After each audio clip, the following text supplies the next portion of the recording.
Hey, welcome back to the Seats to Streets podcast. I am your host, J.R. Horn, and that guy over there is Brian Gorman, my co-host, who is, slimming up since you've started since we started this YouTube channel, bro. You have dropped some massive weight. Matter of fact, I couldn't even pick you out in the video you put up of your sparring the other day on that YouTube channel. I had to wait Wow. until you took your headgear off and went, oh, that is Brian. Well done, dude. Thanks. We're almost to 50. That's not the goal, but we're almost at 50. And although I really don't have I don't have like a weight loss goal. I've really just got, I've been focusing more on good, healthy habits. Like, what are the habits that I want to internalize and make just part of my world? If the weight comes off, it does. If I get bigger because I'm getting stronger, it does. Cool. And I've just been really just looking at just what are the habits that I want instilled in my life, and doing that in a lot of different capacities. But yeah, no, it's been working really well for me. Like chain smoking and riding your motorcycle with no helmet. Right. Well, I've got to get to this point now, because, when I turn 50, that's when I got to start chain smoking and riding with a helmet, because me and senility are in a race, and senility will not beat me. I'm an overachiever. And so, yeah, I'm not a quitter. So that's going to be the plan. I told someone the other day, they heard that my birthday was coming up, and, so well, how old are you? I said, I'm old enough to have one foot in the grave and the other one's getting dirty. And, that was their response. We're like, you're still young. I'm like, oh man, if you could see my innards, we'll see about that. So, every time I grow this beard out, I'm reminded that I am not as young as I used to be. Get close to Santa Claus, huh? That's right. That's right. Oh my! No, it's been going really well. I like the stuff I'm doing. Everything I'm doing is all things that I can maintain, and it's really been what's been interesting for me is I've actually learned a lot about. I've learned a lot about how I eat, how my body feels. Like this past weekend, when we had some people over, and the group there were around 6 of us, and we ate in that weekend. Like, we had 3 chicken breasts and a rack of ribs, and we ate over like 5.5 pounds of smoked queso and about 8 pounds of French fries between us, along with somebody brought these amazing deviled eggs. I love deviled eggs. So I'm eating. I got a lot of protein in the deviled eggs, and the next day my stomach is like, "What did you do to us?" And you hate me. So I was like, "Oh, maybe I should be in tune to what my body has to say about this." When I stress eat, just because, but I heard this phrase the other stress day. Eat? I know. But I heard this thing the other day, and I'm like, I'm going to try this. Right? Every time I learn new things, I want to see if it works. Yeah. And the thing I learned, it's called the point and speak method. And it's basically where, like, it's something that's used for safety protocols in a lot of organizations, that if you have things you're supposed to do, right, that you need to point and call. That's what they call it. You're supposed to point at it and call it out. Like, the light is green. And it's just a way to make sure you don't forget things. But one of the ways I saw this played out that I thought was really interesting is they said that if you're trying to change a habit, call out loud, like say out loud what the issue is, like, because you're bored. I was like, oh yeah, it's like I have lots of conversations with myself, but you're just eating because you're bored. Yeah, I am. I should stop that. Yeah, it's a good idea. You should stop that. I said to myself one day, we got to change this. And yeah, so it's been, I don't know, I've just been trying to institute different things, because I've done the weight loss for weight loss. I've done the goals thing. One of these days, we're going to talk about why goals might be really, really bad for you. But I've done the goals thing. I've done the, hey, we're going to run a marathon thing. We're going to run a half. I've done all those things, and I've seen actually how it made me worse on the other side. So this time, I'm not doing that. I'm going for healthy habits and just trying to enjoy what I've got and how it's working. Matter of fact, when I first came to Kenosha, that was right before you were gonna run your marathon, dude. When I got off the plane, I didn't know who you were. Like, I knew John. Yeah. And I'm like, who's this other guy? And it's like, that's Brian Gorman? Like, yeah. Sure enough. Here's the Brian odd Gorman. part is I had lost around 60 pounds when that happened. Mm-hmm. But again, I didn't have healthy habits. I was setting goals.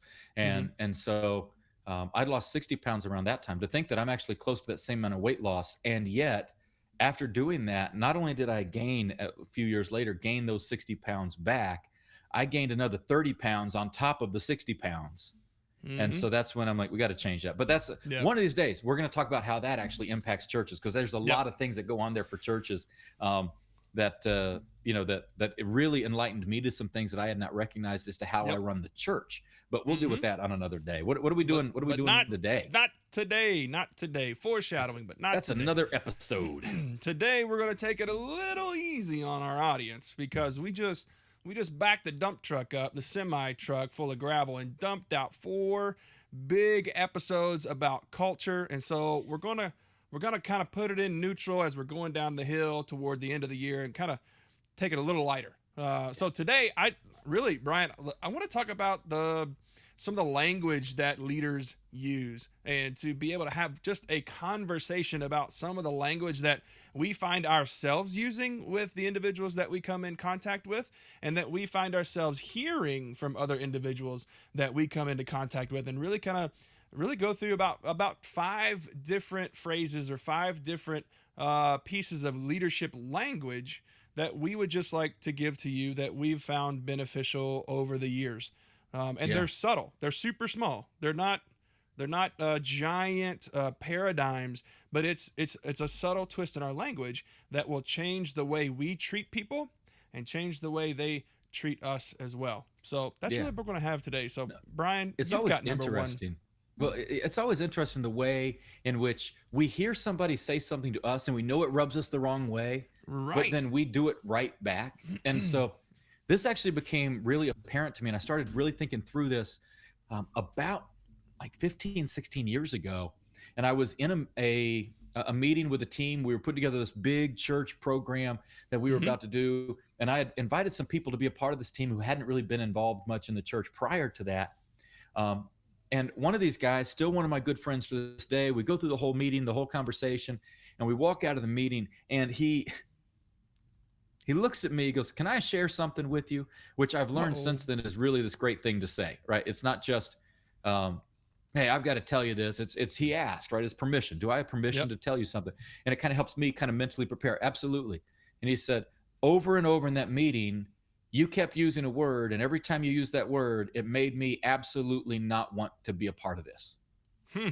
I'm like, "What word did I use?" He said, "I."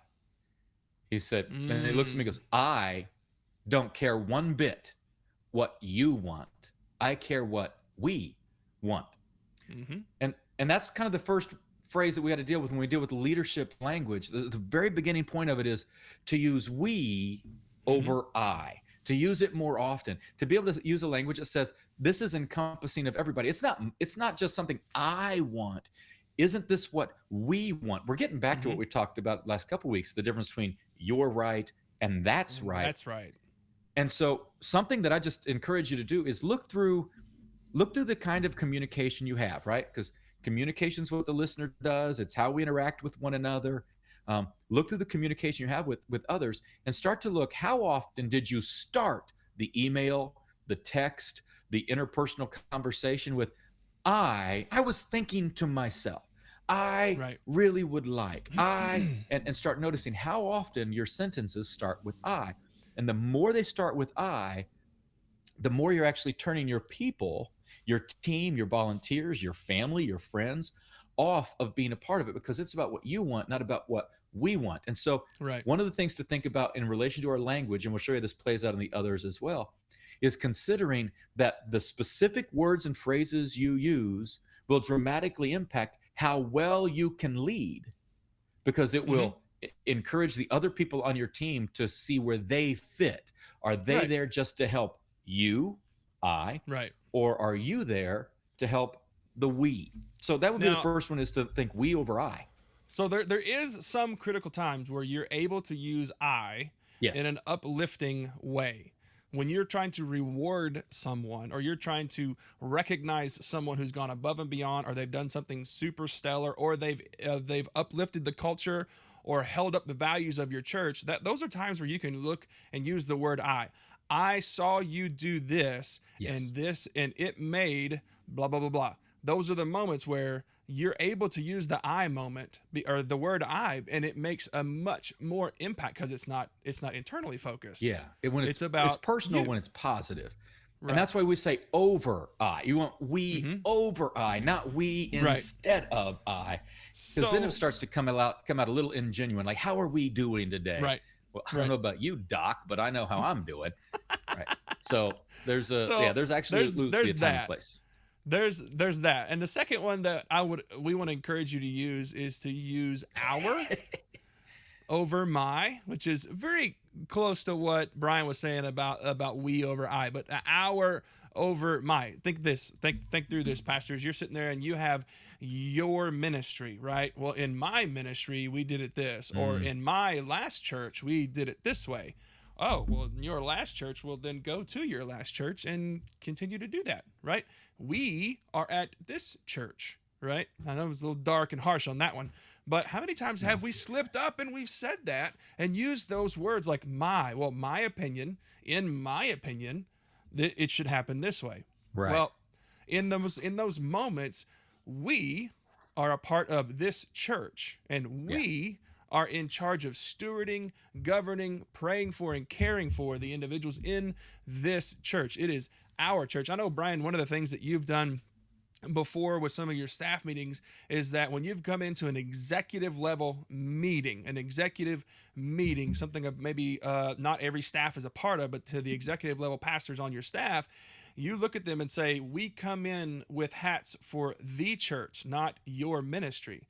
Right. So we come in to make decisions about our church, not my ministry. And that's Yeah. powerful. We have to sub out the my Yeah. and make sure we're using our, because we are all together. It's our team. Everybody's on the team, the playground, and we're all going for one place together. Yeah. We went so far as within our church that we don't use the phrase ministry. Um, Yeah. the ministry is what the church is doing. Your part of it is your program, but it's the student program, it's the teen program, it's the kids program, it's the life groups program. But the ministry is what we do. Mm-hmm. Um, and so if we found that to be really helpful, even when it comes to someone who maybe be stepping into leadership roles and eldership roles, if we start noticing these me, my, I phrases coming from them on a regular basis, that's a pretty good sign they're not quite ready for the kind of leadership that we need. Because if you're going to be in the room as an elder in our church, for example, your concern cannot be what's best for you. Mm-hmm. You cannot be there as a representative for your people. You are Right. there for the good of the kingdom as Right. lived out through our Right. church. And so that's really key. And that Right. now, so we talked about some of those. Let me share another one. Let's kind of shift gears a little bit on it. And this one would be thank you Mm-hmm. over your welcome. So it's very common if you're in leadership roles that people are want to tell you something, right? You get done with a sermon, pastor, and you're standing out after the line or standing out in the lobby like I do, and people come, but oh, that meant so much. That meant so much, right? And our typical response would be, oh, you're welcome. So I want to give you a thought process here. Mm-hmm. A potentially better reply would be to start with, no, thank you. Don't start with Mm-hmm. no. That's my fault. I shouldn't tell you that one. Thank you for sharing that with me. Thank you for hearing what was in my heart there. Thank you for. And another way you can be thinking through this process is in almost every one-on-one conversation I have, especially with my staff, Mm-hmm. before I leave, I say thank you, mention them by name, and why I'm thanking them. This has been a new practice I've been really working on for the last few years. That if I'm walking out of their office or they're walking out of my office, before we're done, I'll just remind, hey, thank you, mention their name, for doing such and such, for accomplishing such and such, for being so focused on, right? We would never accomplish what we're doing, and I could never do what I'm doing if you hadn't done this. Thank you. And so I want to Mm-hmm. make sure that that's in a lot of those conversations. A lot of times as leaders, we want accolades, but Mm-hmm. as leaders, our job is to disseminate that back down to people, Mm-hmm. right? That praise should be filtered through you into so many others. And so recognizing those moments. And so a really good way to learn to receive a compliment is to learn to reply with thank you rather than you're welcome. And I know that sounds a little weird, Right. but it's what I was saying earlier. Being able to reply with thank you. So we would encourage you, thank you over your welcome creates a culture of gratitude. We've been talking about culture a lot. Mm-hmm. It creates a culture of gratitude Mm-hmm. and appreciation. And the Mm-hmm. more they get that from you as the leader, whether you're the team leader, whether it's your family, whether it's your friends, whatever it may be, creating a culture of gratitude will Right. permeate every other aspect of Right. that relationship. Mm-hmm. Well, and it also sets the tone subconsciously. Your staff or the individuals that you're being able to say thank you to instead of your welcome will subconsciously pick up that this is what it means to be a team player here, or this is what it means to be on staff, or this is what it means to be a part of this family or our family. And so it really does subconsciously start to change that culture, right? One of the four components of our culture is our language, and Yeah. having time, taking time to make sure we're using the right language or positive language propels our culture forward in order to make disciples who make disciples. This is all what this is about. This is all what this is about. It's not for us to look good. It's for us to be able to make sure that you are being mentored in order to be able to move your people from Sunday morning seats to local and global streets. That's what the whole language is that you use with your congregation, is so that Yeah. you can move your people into service and making disciples. The language is absolutely key. Let me give you another one. You're sitting in a meeting and you're having a conversation with your staff, and as the leader of the church, you believe that you know the answer to a specific question or a roadblock or a problem that you all are discussing as a staff, right? And you're sitting there and you're listening to everything else staff. And how many times have we made the mistake of when you're called on or you raise your hand to speak and you say, we should da, da, da, da, da. We should do this. We should start this. We should, kill this program. We should take up a special offering. We should be doing this. And the moment you speak and you give that out, the conversation stops and everybody does what you say. How many Yeah. times have we done that? Because we've made a slight shift. What we should have said, right? What I should have said was nothing. No. What you should have said was, how should we? You phrase it as a question. You're the leader of the church. You are called to mentor your staff. You're called to mentor your volunteers. You're called to mentor your congregation. And you're supposed to bring them to a level to see scripture the way you see and to send them out. Well, what's better, being told what to do and going and doing it, or being taught how to do something and being excited that you've learned and then putting that into practice? The Yeah. idea of phrasing how should we versus we should invites others into the conversation, and you bring them along with you as a mentor and allow them to contribute and to come to the place where you believe you need to go, or the church needs to go, or the decision that needs to be made, but it's not yours. And I know it kind of sounds like shady, like, oh, yeah, I'm just manipulating the conversation to get what I want. No, you're not. You are No. allowing your staff and the people around you to be able to learn, to process through that, and come to that and go, wow, this is much better, or this is the solution. So, how Yeah. And if should you we would, is better. let us show you like the alternative, the other way people do this. This is why you as a leader are going to get better answers, by learning to ask, Mm-hmm. how should we, right? The way that many people ask these sort of questions, what do you all think about? Mm.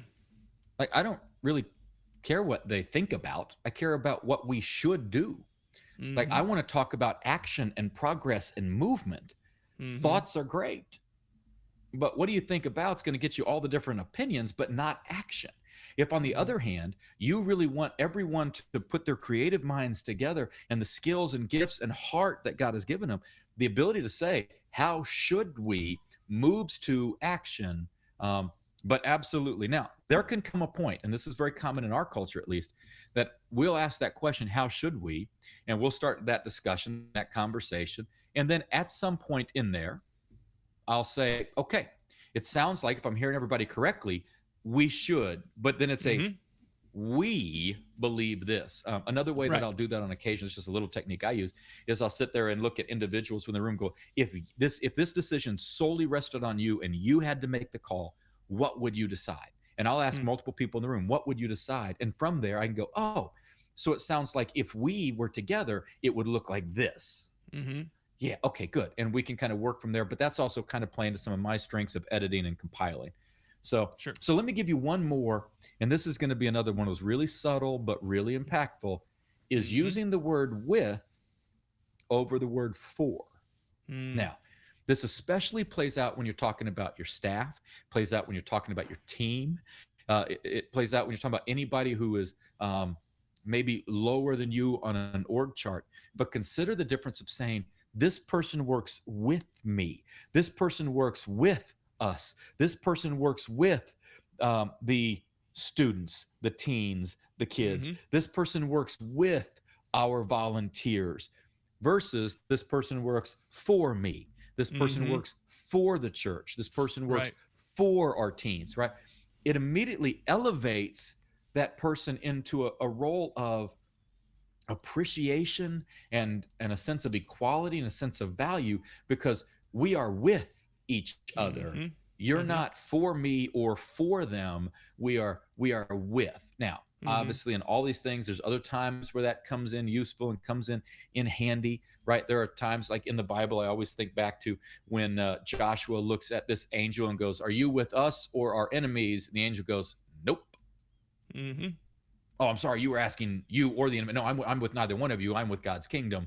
It's like I work for Him. Like Mm-hmm. I may be alongside you, but I work Right. for Him. Right? Right. There is a hierarchy place, but learning to be able to reference someone as someone who works with, and the more you Mm-hmm. talk about your staff, your key volunteers, your elders, your leaders, your teams, the more you talk about that, the more you talk about it in relation to your missionaries. And if you are a missionary, the more you talk about, oh, I'm a missionary for this church. No, no, no. You're a Mm-hmm. We missionary partner with. with Right. this church, right? Those phrases, those little subtle phrases make a statement about someone's value, someone's worth. So with more often than for can make a big Right. difference in the type of leader that you have, that you Right. are, and the type of culture you're creating within your church. Right. And if you're wondering why we're talking about language, be sure to go back and listen to the 4-part series on culture, how to change your church's culture. We did 4 parts on that series about what it is to alter, to change, to make healthy your church's culture.